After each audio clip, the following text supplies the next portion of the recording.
శ్రీమాత్రే నమః. అమ్మకు ప్రేమతో ఛానల్కి స్వాగతం.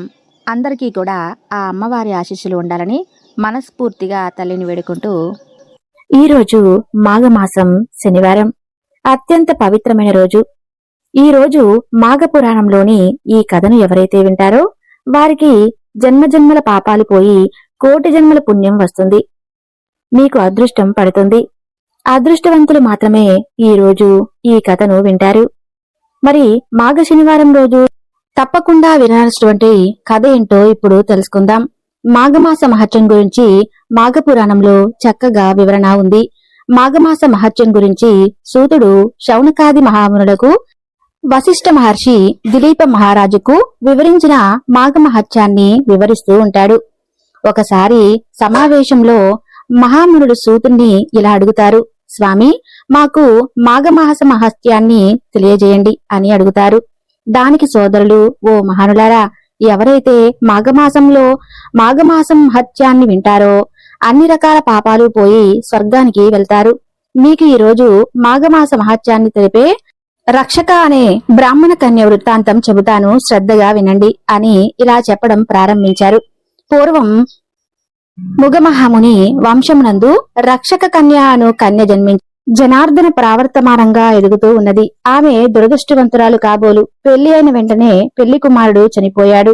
రక్షక తన దురదృష్టాన్ని దుఃఖించి విరక్తిభావంతో ఇల్లు విడిచి గంగానదీ తీరానికి పోయి ఆశ్రమం నిర్మించుకుని శ్రీమన్నారాయణుని గురించి తపస్సు ప్రారంభించింది. ఆ విధంగా మాఘమాసంలో చాలా సంవత్సరాలు ఆచరించడం వల్ల ఆమెకు మాఘమాస స్నాన ఫలితం దక్కింది.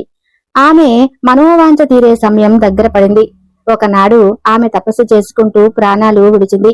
ఆ రోజు వైకుంఠ ఏకాదశి అగుట వల్ల వైకుంఠానికి వెళ్ళింది. ఆమె చాలా సంవత్సరములు వైకుంఠమునందే ఉండి తరువాత బ్రహ్మలోకానికి పోయింది. ఆమె మాఘమాస వ్రత ఫలితం కలిగిన పవిత్రురాలు అగుటచే బ్రహ్మదేవుడు ఆమెను సత్యలోకంలో దైవ కార్యాలు తీర్చుటకు అప్సరస స్త్రీగా చేసి తిలోత్తమ అనే పేరుతో సత్యలోకానికి పంపాడు. ఆ కాలంలో సుందోపసందులు అని ఇద్దరు రాక్షసోదరులు బ్రహ్మ గురించి ఘోర తపస్సు చేశారు. వారి తపస్సు యొక్క ప్రభావానికి బ్రహ్మదేవుడు ప్రత్యక్షమై, మీకేమి వరం కావాలో కోరుకో అంటాడు. అవి అనగా దానికి ఆ రాక్షసులు, స్వామి, మాకు ఇతరుల వల్ల మరణం కలగకుండా ఉండునట్లు వరము ఇవ్వి అని వేడుకోగా బ్రహ్మ అటులనే ఇచ్చిని చెప్పి అంతర్ధానమయ్యాడు. బ్రహ్మదేవుడి వల్ల వరం పొందిన ఆ ఇద్దరు రాక్షసులు మహాగర్వం కలవారై దేవతలను హింసించి మహర్షుల తపస్సులకు భంగం కలిగిస్తున్నారు. యజ్ఞ యాగాది క్షత్రువులలో మాంసం, రక్తం, పాలు వేసి ప్రజలను నానా బీభత్సం చేసి ఉంటున్నారు. దేవలోకంపై దండెత్తి దేవతలందరినీ తరిమివేసి ఇంద్రుడు మొదలగు దేవతలందరూ సత్యలోకానికి వెళ్లి బ్రహ్మను వేడుకొని, మహానుభావ, సుందోపసుందులనే రాక్షసులను మీరిచ్చిన వరగర్వంతో తపస్సులను బాధించుచు దేవలోకానికి వచ్చి మమ్మలను తరిమి చెరసాలలో పెట్టి నానా బీభత్సం చేయిస్తున్నారు. కావున వారి మరణానికి ఏదైనా ఉపాయం ఆలోచించమని దేవేంద్రుడు ప్రార్థించాడు. బ్రహ్మ దీర్ఘంగా ఆలోచించి తిలోత్తమును పిలిచి, ఓ అమ్మాయి, సుందోపసింధులు రాక్షసులను ఎవరి వలన మరణం కలగదని వరం ఇచ్చి ఉన్నాను. వరగర్వంతో చాలా అల్లకల్లోలం చేస్తున్నారు. కావున నీవు పోయి నీ చాకచక్యంతో వారికి మరణం కలుగునట్లు ప్రయత్నించుము అని చెప్పాను. తిలోత్తమ బ్రహ్మదేవుడికి నమస్కరించి సుందోపసుందులు ఉన్న అరణ్యానికి ప్రవేశించారు. ఆమె చేతిలోనే పట్టుకుని మధురమైన పాటలు పాడుకొనుచు ఆ రాక్షస సోదరులను నివాసానికి సమీపంలో తిరుగుతూ ఉండేది. వీణానాదమును ఆమె మధురగానమును విని సుందోపసుందులు తిలోత్తమును సమీపించి ఆమె ఎటుపోయినను అనుసరిస్తూ వెంటాడుతూ ఉన్నారు. ఆమెను, నువ్వు ఎవరివి? బ్రహ్మ పాఠశాలి. దానికి తిలోత్తమ ఇలా అంటుంది, ఓ రాక్షస వీరులారా, మిమ్మల్ని పెళ్లాడడం నాకు ఇష్టమే. మీరిద్దరూ నాకు సమానులే. నేను మిమ్మల్ని ప్రేమతో కలిగి ఉన్నాను. ఇద్దరిని వివాహం అవట సాధ్యం కానిది. కావున నా కోరిక ఒకటున్నది. అదేమనగా, మీ ఇద్దరిలో ఎవరు బలవంతులో వారిని నేను ప్రేమించగలను అని తిలోత్తమ చెప్పింది. తిలోత్తమ పలుకులు వారిని ఆలోచింపచేశాయి. నీకంటే నేను బలవంతుణ్ణి అని సుందుడు అంటే, లేదు, నేనే బలవంతు అని ఉపసందుడు అన్నాడు. వారిద్దరికీ వాగ్వాదం పెరిగి వర్షం వచ్చింది. మనం ఇద్దరిలో ఎవరు గొప్పో తేల్చుకుందామంటూ ఘోర యుద్ధానికి తలపడ్డారు. గదాయుద్ధము, మల్ల యుద్ధము చేశారు. పలు రకాల ఆయుధాలతో పోరాడుకున్నారు. చివరిగా కత్తి యుద్ధం చేస్తూ ఒకరి కత్తి మరొకరి కంఠానికి ఖండించుకోవటంతో ఇద్దరు చనిపోయారు. వారిద్దరూ మరణించడంతో దేవతలందరూ సంతోషించారు. తిలోత్తమును పలు విధాలుగా సాగించారు. బ్రహ్మదేవుడు కూడా సంతోషించి తిలోత్తముని చాకచక్యంతో సుందోపసుందుల పీడను తొలగించి దేవతలందరికీ ఒక ఆనందభరితమైనది. ఇదంతా నీవు చేసిన మాఘమాస ప్రతిఫలమే కాని మరొకటి కాదు. ఇక నుండి నీవు దేవలోకంలో అందరిచే అధికారులుగా ఆదరింపబడతావు. నీ జన్మ ధన్యమైనది. వెళ్ళు, దేవలోకంలో సుఖించుము అంటూ ఆమెను దేవలోకానికి పంపాడు. అదృష్టవంతులు మాత్రమే మాఘపురాణంలోని కథను ఈ రోజు విన్నారు. ఇక మీ ఇంట్లో అన్ని శుభాలే. ఈ రోజు మనం ఈ వీడియోలో శని భగవానుడు చెప్పిన 2 మాటలు విందాం. ఆ మాటలు వింటే చాలు, కటిక పేదవాడు కూడా కుబేరుడు అవుతాడు. శని భగవానుడు చెప్పిన ఈ మాటలను శ్రద్ధగా విన్నవారికి ధనయోగం కలుగుతుంది. శని దోషాలు ఈ రోజుతో పోతాయి. జీవితంలో కష్టాలు అనేవి రావు. మరి శని భగవానుడు చెప్పిన ఆ 2 మాటలు ఏమిటో ఇప్పుడు మనం ఈ వీడియోలో తెలుసుకుందాం. ఒకసారి వైకుంఠంలో ఉన్న లక్ష్మీదేవి దగ్గరకు శని భగవానుడు వస్తాడు. లక్ష్మీదేవి మరియు శని భగవానుల మధ్య ఒక వాగ్వాదం జరిగింది. వారిద్దరూ నేను గొప్ప అంటే లేదు నేను గొప్ప అని వాదులాడుకోవడం మొదలుపెట్టారు.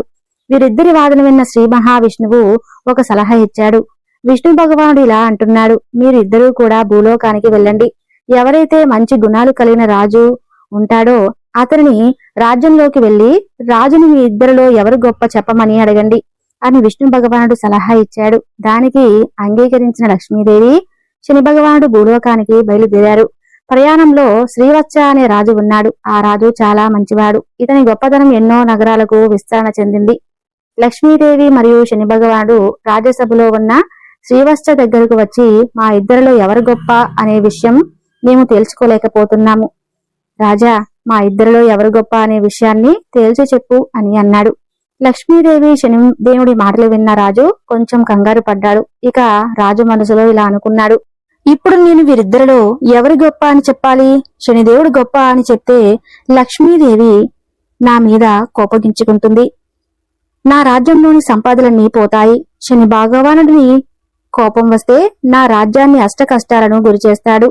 రాజు ఆలోచించడం చూసిన లక్ష్మీదేవి శని భగవానుడు ఇలా అంటాడు, మేమిద్దరం 1 వారం తర్వాత మళ్ళీ నీ దగ్గరికి వస్తాము.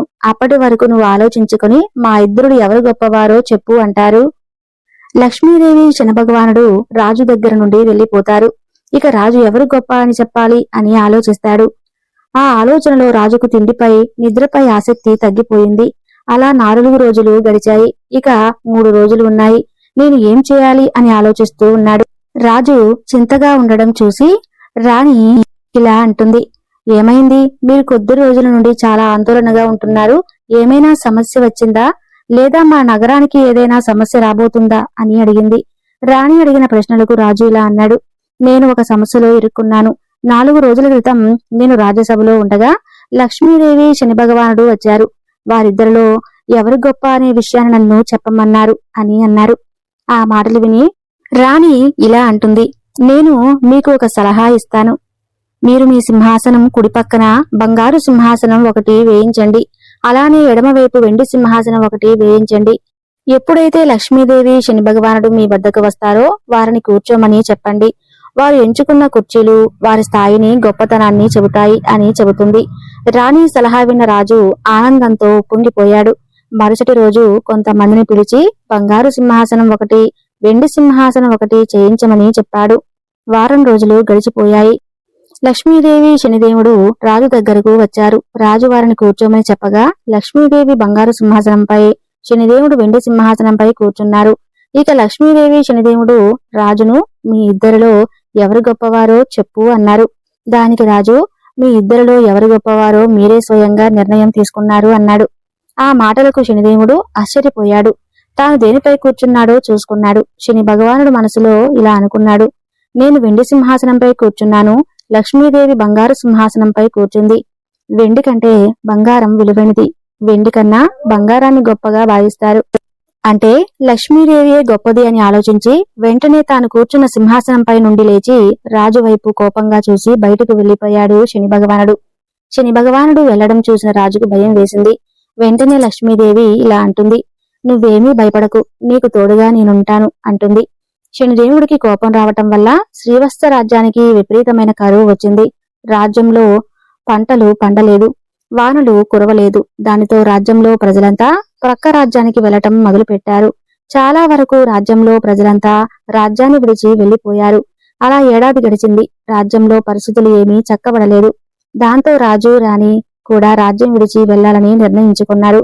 రాజు రాణితో ఇలా అంటాడు, రాణి, మన దగ్గర మిగిలి ఉన్న నాణాలను మూటకట్టు, మనం ఈ రాజ్యాన్ని వదిలి వెళ్లిపోదాము. రాజు మాటలు విన్న రాణి బాధపడింది.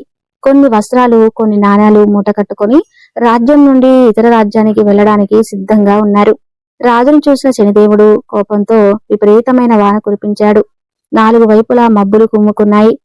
చీకటి కొమ్మేసింది. దారి కనిపించడం లేదు. అప్పుడు లక్ష్మీదేవి ఒక పాప రూపంలో అక్కడికి వచ్చి వారిని ఒక నది ఒడ్డున చేర్చింది. పాప రూపంలో వచ్చిన లక్ష్మీదేవి మాయమైపోయింది. ఇక రాజు రాణి వారి ముందున్నది చూసి మనం ఇప్పుడు ఈ నదిని ఎలా దాటాలి అని అనుకున్నారు. చుట్టూ చూడగా ఒక వ్యక్తి పడవపై రాజుగారి వైపే వస్తున్నాడు. ఆ వ్యక్తి ఎవరో కాదు, శనిదేవుడే. శనిదేవుడు ఒక వ్యక్తి రూపంలో రాజు వద్దకు వచ్చి ఏదైనా సహాయం కావాలా అని అడిగాడు. దానికి రాజు, మమ్మల్ని నది ఒడ్డున దాటిస్తావా అని అన్నాడు. అప్పుడు ఆ వ్యక్తి, రాజా, నా పడవలో 2 మాత్రమే సరిపెడతారు. ఒకరు నేను, ఇంకొకరు దాంతో ప్రయాణించే వ్యక్తి. కానీ మీరు 2 ఉన్నారు. మీతో పాటు కొన్ని మూటలు కూడా ఉన్నాయి అన్నాడు. దానికి రాజు, సరే, అయితే ముందు ఈ పడవలో నా భార్య అయిన చిత్రాంగిని ఎక్కించుకో, ఆ తర్వాత నన్ను ఎక్కించుకో, చివరిగా ఈ మూటలను తీసుకుని మా వద్దకు వచ్చే అన్నాడు రాజు. ఆ మాటలు విన్న ఆ వ్యక్తి సరే అని చెప్పి ముందు రాణిని ఒడ్డుకు చేర్చాడు. ఆ తర్వాత రాజుని ఒడ్డుకు చేర్చాడు. చివరిగా రాజుగారు తెచ్చుకున్న మూటలను పడవలోకి ఎక్కించుకుని వస్తున్నాడు. వ్యక్తి రూపంలో ఉన్న శనిదేవుడు నది మధ్యలోకి రాగానే పడవతో సహా మాయమైపోయాడు. రాజు వద్ద ఉన్న డబ్బంతా శనిదేవుడు తీసుకుని మాయమైపోయాడు. ఇది చూసి రాజు రాణి చాలా బాధపడ్డారు. అయినా సరే ఏం పర్వాలేదు, మనిద్దరం కష్టపడి పని చేసుకుందాం, ఎంతో కొంత ధనాన్ని పోగు చేసుకుందాం అని చెప్పి రాజు రాణికి ధైర్యం చెప్పాడు. రాజు రాణి ఒక నగరానికి చేరుకున్నారు. ఆ నగరంలో చిన్న పాక వేసుకుని నివసించడం ప్రారంభించారు. రాజు కొన్ని కట్టెలను తెచ్చుకుని ఆ కట్టెలను వంట చేసుకోవడానికి ఇంట్లో నుంచి మరికొన్ని కట్టెలను సేకరించి ధనం సంపాదించడం ప్రారంభించాడు. రాజు కొన్ని కట్టెలను అలా తెస్తూ ధనాన్ని పోగు చేశాడు. లక్ష్మీదేవి దయవల్ల రాజుగారికి గంధం చెక్కలు దొరికాయి. ఆ గంధం చెక్కలను అమ్మి రాజు చాలా ధనాన్ని పోగు చేశాడు. రాజు రాణి 2 సుఖంగా జీవించడం ప్రారంభించారు. రాజు ఆనందంగా ఉండటం చూసిన శనిదేవుడు రాజు ఆనందాన్ని ఎలా చెడగొట్టాలి అని ఆలోచిస్తూ ఉన్నాడు. ఇది ఇలా ఉండగా రాజు నివసిస్తున్న రాజ్యంలో గంధపు చెక్కలు ప్రాంతం నుండి ఇంకో ప్రాంతానికి తీసుకుని వెళ్ళడానికి ఒక వ్యాపారి ప్రతిరోజు నావలో ప్రయాణం చేస్తూ ఉండేవాడు. ఒకరోజు శనిదేవుడు ఆ వ్యాపారి నావను ముందుగా వెళ్లకుండా ఆపివేశాడు. నావ ఎందుకు కదలడం లేదు అని వ్యాపారి ఆలోచిస్తూ ఉన్నాడు. ఇంతలో అక్కడికి శనిదేవుడు ఒక బ్రాహ్మణుడి రూపంలో అక్కడికి వచ్చాడు. బ్రాహ్మణుడి రూపంలో ఉన్న శనిదేవుడు వ్యాపారితో ఇలా అంటాడు, ఈ గ్రామంలో ఒక పతివ్రత ఉంది. ఆ స్త్రీ వచ్చి నావను తాగితేనే నావ ముందుకు వెళ్తుంది. వెంటనే తీసుకునిరా అని చెప్పి ఆ బ్రాహ్మణుడు అదృశ్యమయ్యాడు. బ్రాహ్మణుడి మాటల ముందు వ్యాపారి నమ్మలేదు. వ్యాపారి నమ్మకుండా నావ కదలడానికి చేయవలసిన ప్రయత్నాలన్నీ కూడా చేశాడు. వ్యాపారి ఎలా ఆలోచిస్తాడు, అరే, నావ బాగానే ఉంది, నావలో ఎలాంటి రిపేరు లేదు, మరి ఎందుకని నావ ముందుకు వెళ్లటం లేదు అని అనుకుని, ఒకవేళ ఆ బ్రాహ్మణుడు చెప్పినట్లుగా ఈ రాజ్యంలో ఉన్న పతివ్రత అయిన స్త్రీ వల్ల నావ తాకితేనే నావ ముందుకు కదులుతుందేమో చూద్దాము అని అనుకుంటాడు. వెంటనే కొంతమంది స్త్రీలను పిలిచి ఇలా అంటాడు, చూడండి, మీలో ఎవరైతే పతివ్రత అయిన స్త్రీలు ఉంటారో వారు నా నావను తాకండి, అప్పుడే నా నావ ముందుకు సాగుతుంది అంటాడు. ఆ మాటలు విన్న స్త్రీలంతా ముందుకు వచ్చి ఆ నావను తాకుతారు. కాని ఆ నావను కదలలేదు. ఇంతలో ఒక స్త్రీ రాణి చిత్రాంగిని ఇంటికి వచ్చి ఈ విషయం చెబుతుంది. అయితే రాణి చిత్రాంగికి నేను రాను అని చెబుతుంది. నా భర్త బయటకు వెళ్ళాడు, ఆయన వచ్చే సమయానికి నేను ఇంట్లో లేకపోతే బాధపడతారు. నా భర్తకు చెప్పకుండా బయటకు ఎక్కడకు నేను రాను అంటుంది. ఆ మాటలు విన్న ఆశ్రమ స్త్రీలు అక్కడ నుండి నా ఉండే చోటుకు వెళ్తారు. ఆమె కూడా ఆ నావను తాకుతుంది. కానీ నావ కదలదు. ఏంటి, ఈ రాజ్యంలో నావను ముందుకు నడిపే ఒక్క స్త్రీ కూడా లేదా అని బాధపడతారు.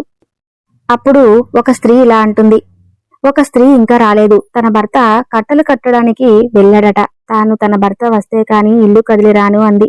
వెంటనే ఆ వ్యాపారి ఇలా అంటాడు, దయచేసి మీరు ఒక్కసారి ఆమె వద్దకు వెళ్లి మళ్ళీ ఈ విషయం గురించి చెప్పండి. ఆలస్యమైతే నా వ్యాపారం దెబ్బతింటుంది అని అంటాడు. ఇక ఆ శ్రీరాణి చిత్రాంగిని దగ్గరకు వెళ్లి, నా దగ్గరకు నీవు ఒక్కదానివే రాలేదు, నువ్వు తాకితే కాని నా నావ కదిలిరా లేదు అంటాడు. ఆ మాటలు విన్న రాజు, ఏంటి, నీవి తాకితే తప్ప నావ కదలదా? అప్పుడు రాణి, అదేమీ నాకు తెలియదు. మీరు ఇంట్లో లేనప్పుడు ఒక స్త్రీ వచ్చి నన్ను ఆ నావ దగ్గరకు రమ్మని చెప్పింది. నేను నా భర్త ఇంట్లో లేరు, రాను అని చెప్పాను అనగానే దానికి రాజు, ఒకవేళ నిజంగానే నీవు ఆ నావను తాకితే ఆ నావ కదిలితే ఆ వ్యాపారికి మంచి జరుగుతుందేమో అంటాడు. రాజు దానికి రాణి, అదేమీ నాకు తెలియదు, నాకు అక్కడికి వెళ్లడం ఇష్టం లేదు అంటుంది. దానికి రాజు, చూడు, నీవు అప్పుడు రాణివి కానీ ఇప్పుడు రాజ్యంలో ప్రజలు కష్టాల్లో ఉంటే చూస్తూ ఊరుకోకూడదు కదా. కాకపోతే ఇప్పుడు నీ స్థాయి మారింది అంతే, కానీ నీవు ప్రజల కష్టాల్లో ఉంటే సాయం చేయాలి అని రాజు రాణికి నచ్చచెప్పి అక్కడకు వద్దకు పంపిస్తాడు. వ్యాపారి రాణి చిత్రాంగిని చూసి ఆమె అందానికి ముగ్ధుడై ఆమెను తనతో తీసుకుని వెళ్ళాలి అని అనుకుంటాడు. రాణి నావపై చేయి వేయగానే నావ కదిలింది. అది చూసి రాజు, అక్కడ ఉన్న ప్రజలు అందరూ ఆశ్చర్యపోయారు. కొంత సమయానికి ప్రజలు అక్కడ నుండి వెళ్లిపోయారు. రాజు, రాణి, ఆ వ్యాపారి మాత్రం అక్కడ ఉన్నారు. వ్యాపారి వారికి కృతజ్ఞతలు చెబుతాడు. కానీ ఆ వ్యాపారి మనసులో ఒక చెడు ఆలోచన వచ్చింది. వెంటనే రాజుకు వెనక్కి తోసి రాణిని నావలో ఎక్కించుకుని చాలా దూరం వెళ్లిపోయాడు. రాజు చూసేసరికి నావ చాలా దూరం వెళ్లిపోయింది. రాజు అలా బాధతో గట్టిగా రాణి పేరుతో పిలిచాడు. అక్కడ రాణి కూడా రాజును పిలుస్తూ ఉంది, కానీ ఏం లాభం లేదు. తర్వాత రాణి చిత్రాంగి ఆ వ్యాపారాన్ని కోపగించుకుని సూర్యభగవానుని ప్రార్థించింది. నాకు రూపాన్ని ఇవ్వు, నేను నా శరీరాన్ని ఎవరికి ఇవ్వను. ఓ సూర్యదేవా, నా శీలాన్ని కాపాడండి అని గట్టిగా ప్రార్థించింది సూర్యభగవానుని. చిత్రాంగి రూపాన్ని కురూపిగా మార్చేశాడు. ఆమెను చూసిన వ్యాపారి భయంతో ఆమెను తాకే సాహసం కూడా చేయలేదు. ఇక చేసేదేమీ లేక ఆమెను ఆ నావలోనే ఉంచాడు. తనతోనే ఆ నావలో ఇతర దేశాలకు ప్రయాణం చేసేవాడు. ఇక రాజు విషయానికి వస్తే, భార్యను పోగొట్టుకున్న రాజు తనకు ఉన్న ఆస్తినంతా వదిలేసి ఒక ఆశ్రమానికి వెళ్లి అక్కడ ఉన్న సాధువులకు, గోవులకు సేవ చేస్తూ ఉండేవాడు. గోవులకు ఆహారం పెడుతూ ఉండేవాడు. అయితే లక్ష్మీదేవి కృప వల్ల ఆవులు వేసే పేడ కాస్త బంగారు పోదులుగా వచ్చాయి. ఆ బంగారు ముద్దలతో రాజు చాలా ధనవంతుడు అయ్యాడు. ఆ బంగారు ముద్దలను బాగా పోగు చేసేవాడు. తన భార్యను తీసుకుని వెళ్లిన వ్యాపారి ఏదో ఒకరోజు మళ్లీ ఈ రాజ్యానికి రాకపోడుగా అని ఆశగా ఎదురు చూస్తూ ఉండేవాడు. ఒకరోజు రాజు బంగారాన్ని కరిగించి ఏదైనా తయారు చేయడానికి పక్క రాజ్యానికి తీసుకుని వెళ్దాం అనుకుంటాడు. అప్పుడు ఆ రాజుకు ఆ వ్యాపారి నావ కనిపించింది. వెంటనే అతన్ని పిలుస్తాడు. రాజుకు ఆ వ్యాపారి గుర్తొస్తాడు. కానీ రాజు ముసుగు వేసుకుని ఉండటం వల్ల వ్యాపారి రాజును గుర్తుపట్టలేదు. వ్యాపారి రాజు వద్దకు రాగానే రాజు ఇలా అంటాడు, అయ్యా, నన్ను ఆ నది ఒడ్డుకు చేర్చండి. నా వద్ద చాలా బంగారం ఉంది.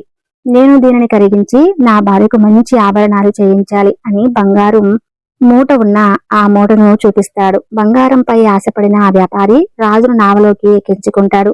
రాజు రాణిని వెతికే పనిలో ఉండగా వ్యాపారి వెనుక నుండి వచ్చి రాజును నీటిలో తోసేస్తాడు. నీటి శబ్దం విన్న రాణి బయటకు చూసింది. రాజు నీటిలో పడిపోవటం, రాణి నావలో ఉండే గాలి తలగడను రాజుకు అందేలా విసిరింది. రాజు ఎలాగో ఒకలాగా ఒడ్డుకు చేరుకున్నాడు. అక్కడ ఉన్న కొంతమంది ప్రజలు, శ్రీవత్సరాజుని మీరు ఎవరు, ఎలా ఈ నీటిలో కొట్టుకుని వచ్చారు అని అడుగుతాడు. అప్పుడు శ్రీవత్సరాజు, నేను సర్వస్వాన్ని కోల్పోయిన రాజును అంటాడు. అప్పుడు ప్రజలంతా కలిసి ఆ రాజ్యపు రాజు వద్దకు శ్రీవత్సరాజును తీసుకుని వెళ్తారు. శ్రీవత్సరాజును తీసుకుని వెళ్ళాక ఏం జరిగిందో రేపటి వీడియోలో తెలుసుకుందాం.